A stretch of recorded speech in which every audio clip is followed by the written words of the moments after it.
Consul General of France, Monsieur François Dalorso, has opened an exposition of theses by graduating students of Professional Diploma in Photography here at the main art gallery of Alliance Francaise.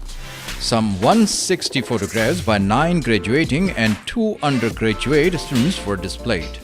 15 students were awarded diplomas on the occasion. Farheen Wasim, who received the Best Student Award, said, I personally want to do fine arts photography as an artist, but let's say I would like to teach also. Recipient of Best Pupil of the Decade Award, Sana Sultan held, मैं 5 साल से photography कर रही हूँ और मैंने यहाँ पे जो डिप्लोमा किया उससे बहुत सीखा है. Professor Rahmatullah Khan informed, Today is the 25th batch of my diploma. I have a short courses and there's a lot of different courses we are conducting in photography.